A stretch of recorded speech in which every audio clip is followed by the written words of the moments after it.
Hello guys, कैसे हैं आप लोग। उम्मीद है आप लोग फिट होंगे, ज़बरदस्त होंगे, मज़े में होंगे, बढ़िया होंगे और और बढ़िया तरीके से हमारे रिएक्शंस को एंजॉय कर रहे मेरा नाम होंगे। है तलहा। मौसिन तो guys guys, Raman and Sagar Shri Krishna episode number 91 का पार्ट नंबर 2 लेकर आ चुके जो हैं गाइस गाइस। लास्ट पार्ट था वो बहुत ही इंटरेस्टिंग, अमेजिंग और कमाल का था। मज़ा आया मोहसिन भाई लास्ट पार्ट देख के।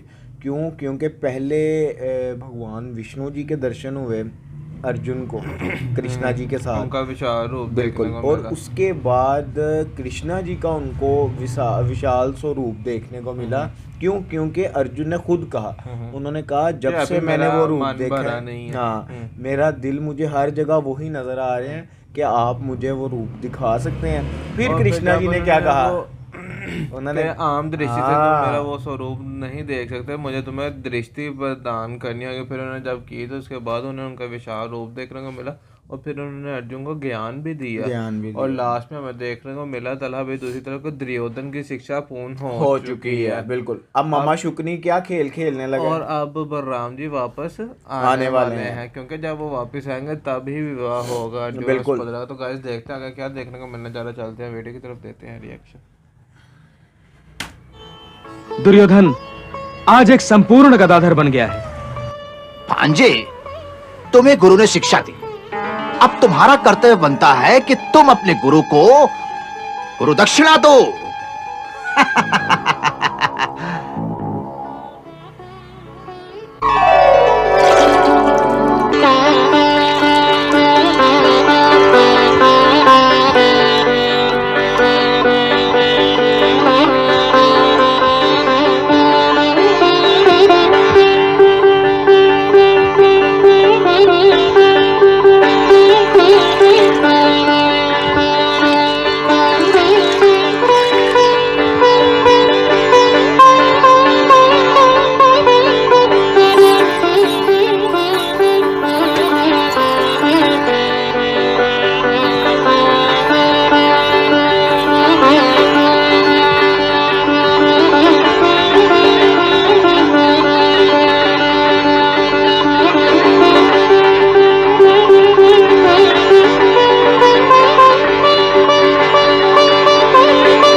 आयुष्मान भव दुर्योधन, आयुष्मान भव। गुरुदेव, आपको मैं क्या दे सकता हूं? आप तो स्वयं परिपूर्ण हैं। फिर भी गुरु दक्षिणा के रूप में अपने शिष्य की ओर से तुच्छ उपहार स्वीकार कीजिए गुरुदेव।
दुर्योधन, मैं भी तुम पर बहुत प्रसन्न हूँ। द्वारिका जाने से पहले मैं भी तुम्हें कुछ देना चाहता हूँ। आपने तो दुर्योधन को बहुमूल्य विद्या दी है, इसे और क्या चाहिए? मामा जी, विद्यादान भी योग्य विद्यार्थी को ही दिया जाता है। दुर्योधन, तुम्हारी योग्यता और विनम्रता को देखकर मैं अति प्रसन्न हो गया हूं और इसीलिए मैं तुम्हें एक मनचाहा वर देना चाहता हूं। मांगो जो तुम्हारे मन में है, मैं तुम्हारी इच्छा अवश्य ही पूरी करूंगा। दुर्योधन, मांगो, चुप क्यों हो गए? ये नादान तो कुछ कहने का साहस नहीं कर पा रहा है दाऊ जी। दुर्योधन, मन में किसी प्रकार की शंका या आशंका लाने की कोई आवश्यकता नहीं है। तुम मांगो जो तुम्हारे मन में है, मैं तुम्हारी इच्छा अवश्य ही पूरी करूंगा, यह मेरा वचन है।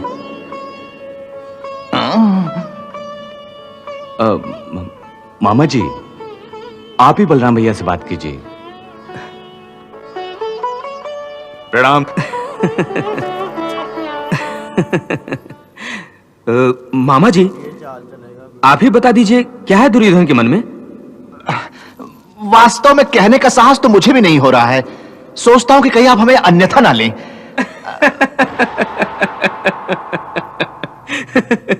कैसी बातें कर रहे हैं आप मामा जी? आपके मन में क्या है वो मुझे साफ साफ बता दीजिए, मैं बिल्कुल अन्यथा नहीं लूंगा। दुर्योधन की जो इच्छा है वो मैं आपको बता दूं तो आप ये ना समझे कि हमने आपकी सरलता का अनुचित लाभ उठाया है। कदापि नहीं समझूंगा मामा जी, आप क्यों चिंता कर रहे हैं? देखिए मामा जी, मेरा मन बिल्कुल साफ है, मैं दुर्योधन का भला चाहता हूं। आप मुझे यह बताएं कि दुर्योधन क्या चाहता है? हाथी, घोड़े, सोना, चांदी, हीरे मोती, क्या चाहता है वो? क्षमा कीजिए ताऊ जी, ये सब तो उसके पास बहुत है। हस्तिनापुर का युवराज है वो। हाँ, तो फिर और क्या चाहता है वो? कहीं आप क्रोध तो नहीं करेंगे? नहीं करूंगा। आप ये भी नहीं समझेंगे कि हमने आपका अपमान किया है?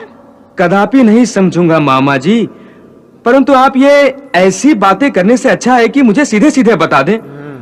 दाऊ जी, दुर्योधन की इच्छा है कि वो क्या? आपकी बहन सुभद्रा से विवाह करे।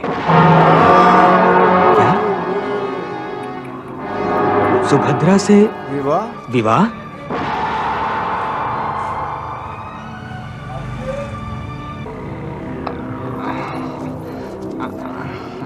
वो चुप हो गया। कौरव कुल के बारे में तो आपको बताने की आवश्यकता है नहीं।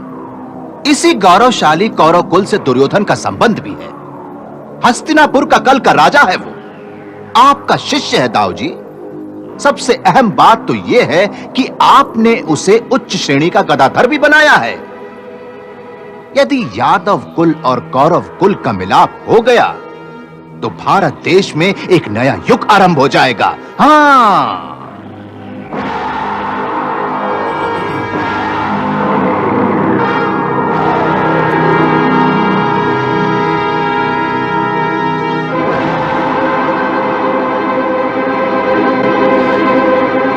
मामा जी।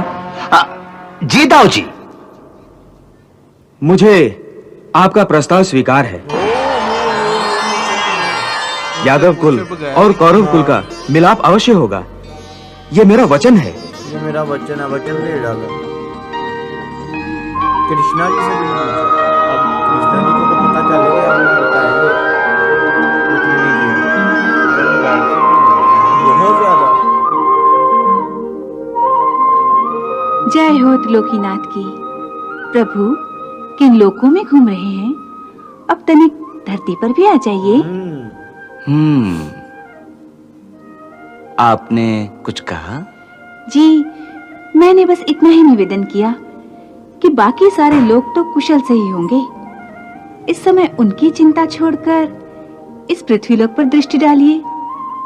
यहाँ की समस्याओं पर भी कृपया थोड़ा ध्यान दीजिए भगवान। पृथ्वीलोक पर क्या समस्या है देवी? पृथ्वीलोक पर एक द्वारिका नगरी भी है। उस द्वारिका नगरी की राजकुमारी का विवाह आप अर्जुन से निश्चित कर चुके हैं। हाँ, फिर क्या? अरे जब विवाह निश्चित कर चुके हैं तो विवाह की तैयारियां भी करनी होंगी कि नहीं? आखिर द्वारिका की राजकुमारी का विवाह जो है। तो गाइस यहाँ खत्म हुआ ये पार्ट। यार ये पार्ट बहुत शॉकिंग था, आप बहुत देखें शॉकिंग कि था। मामा शुक्र आखिरकार अपनी चाल चाल चल चल ही ही गया गया है है। और बलराम जी आप ये को देखो, अपनी योजना अच्छा में ले आया। पहले बलराम जी जब शॉक्ड हुए हैं ना, मुझे लगा कि कोई ना कोई काम खराब होने कि लगा है, इनकार कर देंगे। इनकार कर देंगे कि ये क्या बात हुई। वो हीरे जवाहरात हाथी घोड़ों की बात कर रहे हैं, तुमने उनकी बहन का मतलब कि विवाह करने का कह दिया। लेकिन वो बाद में जब उन्होंने मामा शुक्नी ने कहा कि आप ज़रा सोचिए, यदुवंश और कुरुवंश का जब मिलाप होगा तो एक नया ही युग की आरंभ होगा। तो इस तरह सारा कह के तो फिर उनके चेहरे पे थोड़ा सा ना वो प्रसन्नता देखी मैंने कहा लो बलराम जी मानने और लगे। क्यों? क्योंकि स्वीकार कृष्णा करने जी के साथ साथ उन्होंने वचन भी दे डाला। यही तो भाई। मसला हुआ है, यही तो शॉकिंग बात है मोहसिन भाई कि उन्होंने वचन दे दिया है कि कुरुवंश और यदुवंश का मिलाप अवश्य होगा, मैं वचन देता हूँ। और दूसरा आप देखो कि यहाँ बलराम जी ने ये कह दिया है कि सुभद्रा जी और दुर्योधन का विवाह होगा, और दूसरी तरफ कृष्णा जी ने अर्जुन और सुभद्रा जी का विवाह निश्चित कर दिया हुआ है। अभी देखा नहीं आपने बिल्कुल। रुक्मिणी जी क्या कह रही थी? क्योंकि विवाह की हाँ, तैयारियां आपने वो कर तो दिया, लेकिन अब द्वारिका की राजकुमारी का विवाह है, तैयारियां तो आरंभ की जाएं। लेकिन अब कृष्णा जी आई थिंक यहीं थे, यही देख रहे होंगे कि बलराम जी ने वचन दे दिया है। उन्होंने अभी रुक्मिणी जी को बताया आप नहीं। देखेंगे आने वाले पार्ट में कि Shocking आगे हो क्या चुका होने है। वाला है। तब तक के लिए अगर आपको ये वीडियो अच्छी लगी तो लाइक कीजिए, शेयर, कमेंट और हमारे चैनल को सब्सक्राइब करना मत मिलते हैं भूलिएगा। नेक्स्ट वीडियो नेक्स्ट पार्ट के साथ। Love you India.